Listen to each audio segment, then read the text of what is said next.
అందరికీ వందనాలండి. రూతు గ్రంథము 1వ అధ్యాయం చదువుకుందాం. న్యాయాధిపతులు ఏలిన దినముల యందు దేశంలో కరువు కలుగగా యూదా బెత్లెహేము నుండి ఒక మనుష్యుడు తన భార్యను తన 2 కుమారులను వెంటబెట్టుకుని మోయాబు దేశమును కాపురముండుటకు వెళ్ళెను. ఆ మనుష్యుని పేరు ఎలీమెలకు, అతని భార్య పేరు నయోమి, అతని 2 కుమారుల పేర్లు మహలోను, కిల్యోను. వారు యూదా బెత్లెహేము వారైన ఎఫ్రాతీయులు. వారు మోయాబు దేశమునకు వెళ్ళి అక్కడ కాపురముండిరి. నయోమి పెనిమిటి అయిన ఎలీమెలకు చనిపోయిన తర్వాత ఆమెయు ఆమె 2 కుమారులను నిలిచియుండిరి. వారు మోయాబు స్త్రీలను పెండ్లి చేసుకొనిరి. వారిలో ఒక దాని పేరు ఓర్ఫా, రెండవ దాని పేరు రూతు. వారు ఇంచుమించు 10 సంవత్సరములు అక్కడ నివసించిన తర్వాత మహలోను, కిల్యోనను ఇద్దరును చనిపోయిరి. కాగా ఆ స్త్రీ తాను కనిన 2 కుమారులను తన పెనిమిటియు లేనిదాయెను. వారికి ఆహారం ఇచ్చుటకు యెహోవా తన జనులను దర్శించెనని ఆమె మోయాబు దేశంలో వినెను గనుక మోయాబు దేశం విడిచి వెళ్ళుటకే ఆమెయు ఆమె కోడండ్రును ప్రయాణమైరి. అప్పుడు ఆమె ఉన్న స్థలము నుండి ఆమెతో కూడా ఆమె 2 కోడండ్రును బయలుదేరి యూదా దేశమునకు తిరిగిపోవాలని మార్గమున వెళ్ళుచుండగా నయోమి తన 2 కోడండ్రును చూచి, మీరు మీ తల్లుల ఇండ్లకు తిరిగి వెళ్ళుడి. చనిపోయిన వారి ఎడలను నా ఎడలను మీరు దయచూపినట్లు యెహోవా మీ ఎడల దయచూపునుగాక. మీలో ఒక్కొక్కతే పెండ్లి చేసుకుని తన ఇంట నెమ్మది నొందునట్లు యెహోవా దయచేయునుగాక అని వారితో చెప్పి వారిని ముద్దు పెట్టుకొనెను. అంతటా వారు ఎలుగెత్తి ఏడ్చి, నీ ప్రజల యొద్దకు నీతో కూడా వచ్చేదమని ఆమెతో చెప్పగా నయోమి, నా కుమార్తెలారా, మీరు మరలుడి, నాతో కూడా మీరు రానేలా? మిమ్మును పెండ్లి చేసుకున్నట్టుగా ఇంకా కుమారులు నా గర్భమున నుందురా? నా కుమార్తెలారా, తిరిగి వెళ్ళుడి, నేను పురుషునితో నుండలేని ముసలిదానను, నాకు నమ్మిక కలదని చెప్పి ఈ రాత్రి పురుషునితో నుండి కుమారులను కనినను వారు పెద్దవారగు వరకు వారి కొరకు మీరు కనిపెట్టుకుందురా? మీరు వారి కొరకు కనిపెట్టుకుని పురుషులు లేక ఒంటరిగత్తెలై ఉందురా? నా కుమార్తెలారా, అది కూడదు. యెహోవా నాకు విరోధి ఆయను. అది మిమ్మును నొప్పించినంతకంటే నన్ను మరీ ఎక్కువగా నొప్పించినదని వారితో చెప్పాను. వారు ఎలుగెత్తి ఏడవగా ఓర్ఫా తన అత్తను ముద్దు పెట్టుకొనెను. రూతు ఆమెను హత్తుకొనెను. ఇట్లుండగా ఆమె, ఇదిగో నీ తోడికోడలు తన జనుల యొద్దకును తన దేవుని యొద్దకును తిరిగిపోయినదే. నీవును నీ తోడికోడలు వెంబడి వెళ్ళుమనెను. అందుకు రూతు, నా వెంబడి రావద్దనియు నన్ను విడిచిపెట్టుమనియు నన్ను బతిమాలుకొనవద్దు. నీవు వెళ్ళి చోటికే నేను వచ్చేదను, నీవు నివసించు చోటనే నేను నివసించెదను. నీ జనమే నా జనము, నీ దేవుడే నా దేవుడు. నీవు మృతి పొందు చోటను నేను మృతి పొందేదను, అక్కడనే పాతిపెట్టబడెదను. మరణము తప్ప మరి ఏదైనాను నిన్ను నన్ను ప్రత్యేకించిన ఎడల యెహోవా నాకు ఎంత కీడైనా చేయునుగాక అనెను. తమతో కూడా వచ్చుటకు ఆమెకు మనస్సు కుదిరిందని నయోమి తెలుసుకున్నప్పుడు అందును గూర్చి ఆమెతో మాట్లాడుట మానెను గనుక వారిద్దరు బెత్లెహేమునకు వచ్చే వరకు ప్రయాణం చేసిరి.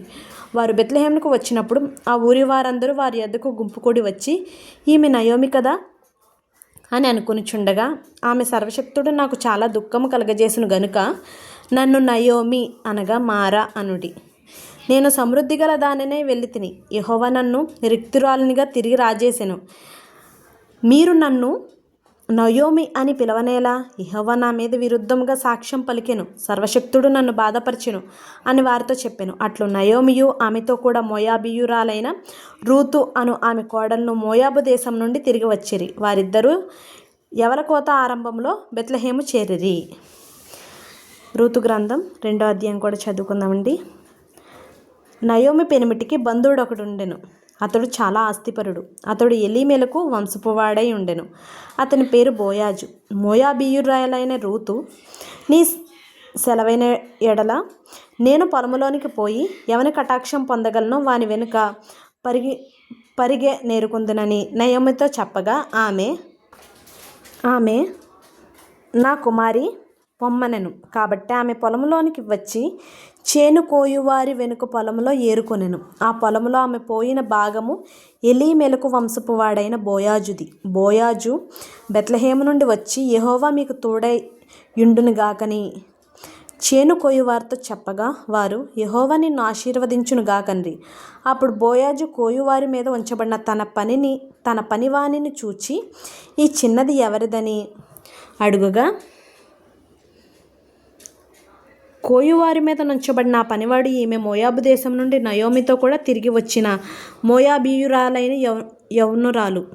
ఆమె, నేను కోయువారి వెనుకకు పనల మధ్యను ఏరుకుని కూర్చుకొనుటకు దయచేసి నాకు సెలవిమ్మని అడిగాను. ఆమె వచ్చి ఉదయం మొదలుకొని ఇది వరకు ఏరుకొనిచుండెను. కొంతసేపు మాత్రము ఆమె ఇంట కూర్చుండెనని వాడు చెప్పాను. అప్పుడు బోయాజు రూతుతో, నా కుమారి, నా మాట వినుము. వేరొక పొలంలో ఏరుకొనుటకు పోవద్దు, దీనిని విడిచిపోవద్దు. ఇచ్చట నా పనికెత్తల యొద్ద నిలకడగా ఉండుము. వారు కోయి చేను కనిపెట్టి వారిని వెంబడించుము. నిన్ను ముట్టకూడదని యవనస్తులకు ఆజ్ఞాపించి ఉన్నాను. నీకు దాహమగునప్పుడు కుండల యొద్దకు పోయి పనివారు చేదిన నీళ్లు త్రాగుమని చెప్పాను. అందుకు ఆమె సాగిలపడి తల వంచుకుని, ఏమి తెలిసి పరదేశనైనా నా యందు లక్ష్యముంచినట్లు నీకు కటాక్షం కలిగెను అని చెప్పగా, బోయాజు, నీ పెనిమిటి మరణమైన తరువాత నీవు నీ అత్తకు చేసినదంతయు నాకు తెలియబడెను. నీవు నీ తల్లిదండ్రులను నీ జన్మభూమిని విడిచి ఇంతకుముందు నీవు ఎరుగని జనమునొద్దకు వచ్చితివి. యెహోవా నీవు చేసిన దానికి ప్రతిఫలమిచ్చును. ఇశ్రాయేలీయుల దేవుడైన యెహోవా రెక్కల క్రింద సురక్షితంగా నుండినట్లు నీవు వచ్చితివి. ఆయన నీకు సంపూర్ణమైన బహుమానం ఇచ్చెనని ఆమెకు ఉత్తరం ఇచ్చెను. అందుకు ఆమె, నా ఏలినవాడా, నేను నీ పనికత్తెల్లో ఒక దానను కాకపోయినను నీవు నన్ను ఆదరించి నీ దాసురాలనగు నా యందు ప్రేమ కలిగి మాట్లాడితివి గనుక నా ఎడల నీకు కటాక్షం కలుగునెమ్మని చెప్పాను. బోయాజు, భోజనకాలంన నీవిక్కడికి వచ్చి భోజనం చేసి చెరకలో నీ మొక్క ముంచి తినుమని ఆమెతో చెప్పగా, చేను కోయువారి యొద్ద ఆమె కూర్చుండెను. అతడు ఆమెకు పేలాలు అందేయగా ఆమె తిని తృప్తి పొంది కొన్ని మిగిల్చెను. ఆమె ఏరుకొనుటకు లేచినప్పుడు బోయాజు ఆమె పనల మధ్యను ఏరుకొనవచ్చును. ఆమెను అవమానపరచుకుడి మరియు ఆమె కొరకు పిడికెళ్ళు పడవేసి ఆమె ఏరుకొనున్నట్లు విడిచిపెట్టుడి. ఆమెను గద్దింపవద్దని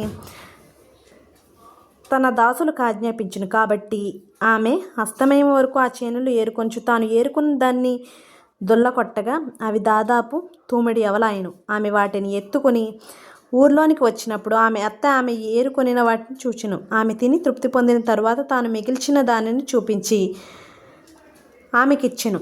అంతటా ఆమె అత్త ఆమెతో, నేడు నీవెక్కడ ఏరుకుంటివి, ఎక్కడ పనిచేసితివి? నీ యందు లక్ష్యముంచిన వాడు దీవింపబడునుగాక అనగా, ఆమె తాను ఎవని యొద్ద పనిచేసినో అది తన అత్తకు తెలియజెప్పి, ఎవని యొద్ద